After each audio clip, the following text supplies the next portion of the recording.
네, 글로벌 인사이트 소식 확인해 보셨습니다. 또 이와 관련해서 또 많은 이슈들이 있었는데요. 김기성 앵커님과 말씀 나눠보도록 하죠. 지난 주말이었습니다. 미국 고용지표가 드디어 발표가 되었죠. 네, 그렇습니다. 그러니까 노동부가 발표하는 비농업 분야 신규 일자리 숫자가 발표가 됐습니다. 당초 월가에서는 한 70만 6천 개 정도, 그러니까 6월 달에 70만 6천 명 정도의 신규 일자리가 늘어날 거다 이렇게 예상을 했는데 85만 개가 늘어난 걸로 이렇게 집계가 됐습니다. 그러니까 예상보다도 훨씬 많이 늘어났습니다만은 여기에 대한 월가의 반응은 상당히 재밌습니다. 그러니까 이때까지 경제 지표가 좋으면은 금리를 빨리 올릴 거다 해가지고 악재가 되고 또 경제 지표가 나쁘면은 금리 인상 시기가 좀 늦어지지 않겠느냐 해서 호재가 됐지 않습니까? 그렇죠. 네. 그런데 지난 주말에 이 발표를 두고는 뭐라고 해석을 했는가 하면은 고용이 빨리 개선되고 있지만은 테이퍼링 속도를 앞당길 정도는 아니다.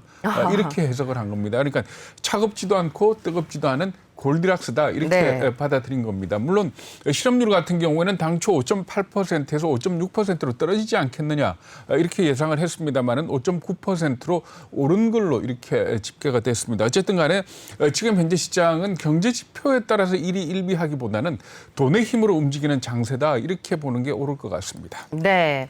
이번 주에는 또 FOMC 의사록도 공개가 되죠. 네, 이 FOMC 의사록을 통해 가지고 6월 달 FOMC 회의에서 과연 테이퍼링에 대해서 어느 정도 논의가 됐었느냐 하는 이 부분에 투자가들, 월가가 주목을 할 걸로 예상이 되고 있습니다. 당시 FOMC 회의가 끝나고 난 뒤에 파월 의장이 기자회견에서 밝힌 내용은 테이퍼링을 논의할 건지에 대한 논의가 있었다.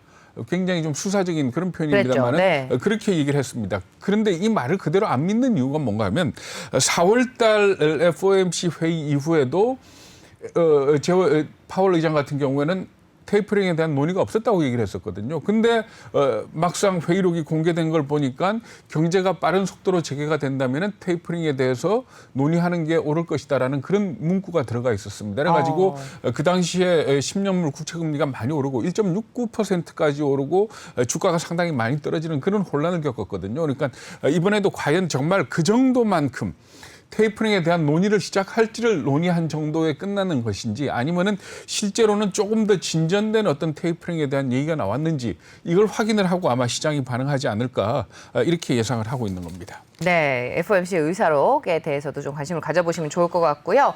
이어서 또 현대자동차가 또 미국의 전고체 배터리 개발 업체에 대규모 투자를 결정했다면서요? 네, 그렇습니다. 솔리드 에너지 시스템이라는 회사인데 이 회사에다가 1억 달러어치의 지분 투자를 결정을 했다 이렇게 보도를 하고 있습니다. 솔리드 에너지 시스템은 전고체 배터리를 개발하는 그런 업체입니다. 그러니까 리튬 이온 배터리가 아니고 리튬 메탈 배터리를 개발을 하는 업체인데 세계에서 지금 가장 앞서가고 있다라는 그런 평가를 받고 있거든요. 그러니까 MIT 연구소에서 출발한 스타트업입니다. 현재 주요 주주를 볼 것 같으면은 창업자인 치자 오후 그리고 우리나라 SK도 들어가 있고요. 그리고 또 GM 등이 대주주로 포함이 되어 있습니다. 그래서 2025년 상용화를 목표로 지금 움직이고 있는데 올해 안에 스펙 상장을 할 거다 이런 얘기가 있거든요. 그러니까 현대차 입장에서는 여러 가지 복합적인 계산이 좀 있었던 것 같습니다. 스펙 상장을 하게 된다면은 빨리 어떤 엑짓도 마련할 수가 있고 그리고 또 하나 이 전고체 배터리에 대한 해법 없이는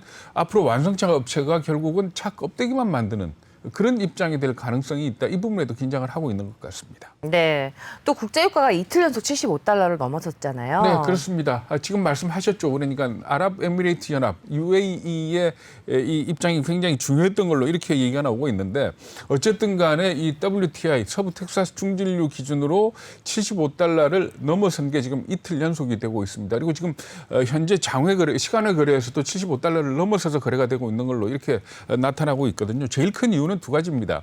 첫 번째는 지금 말씀하신 UAE가 이번 합의에 대해서 제동을 걸었다는 부분. 그리고 또 두 번째는 생각보다도 증산 규모가 크지 않을 것 같다라는 그런 예측 때문입니다. 왜냐하면은 일단 오펙 플러스에서 일단 합의가 됐던 내용이 뭔가 하면은 올해 말까지 매달 하루 40만 배럴 증산 을 얘기를 했던 겁니다. 그런데 이 40만 배럴이 시장 예상보다도 훨씬 적은 거다라는 얘기가 나오고 있고 그리고 또 아랍에미리트의 그 합의 여부에 따라서 이번 그 오펙 플러스 회담이 무산될 가능성이 있다라는 얘기가 나오고 있습니다. 네. 그렇게 됐을 경우에는 방향은 두 가지입니다. 오펙 플러스가 깨지면서 각자 증산에 들어가느냐 하는 경우도 있겠지만 그게 아니고 오히려 증산 규모가 동결되는 그러니까 이전 달 그 규모가 그대로 유지가 되는 그런 상황이 올 수도 있다 이렇게 예상을 하고 있는 거거든요. 그러니까 아마 내일 아침이면 대략 그 부분에 대한 얘기가 나올 가능성이 있을 것 같습니다만은 이번 오펙 플러스 회의가 앞으로 국제 유가에 있어서 어떤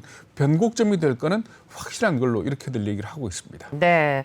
이러다가 정말 국제유가가 80달러까지 올라가는 건 아닌지 모르겠습니다. 글쎄요. 어쨌든 간에 뱅크 오브 아메리카 같은 경우는 내년 여름까지 100달러를 갈 거다 이렇게 얘기를 했거든요. 그러니까 사실 유가가 올라가면 우리 경제에 좋을 게 없다라는 네. 게 일반적인 해석이긴 합니다만은 사실은 우리 증권 투자가들이 생각하기에는 유가가 올라가면 정유업체 좋아지죠. 네. 우리 일반인들이야 기름값 올라가니까 힘들지만 그렇죠. 그리고 또 유가가 올라가면 조선업체 같은 경우에 상당히 특히 삼성중공업 같은 경우에는 그 FPSO인가 하는 그 네. 분유식 채굴 장비 있지 않습니까? 급여 때문에 골치가 썩히고 있는데 이게 유가가 80달러를 넘어가게 되면 그 장비의 효용성이 굉장히 커진다 그럽니다. 그래서 이런 부분들이 있기 때문에 사실 그 주식 투자하시는 분들 입장에서는 유가 오르고 내리는 데 대해서도 참 깊이 공부를 해야 될 부분들이 많습니다.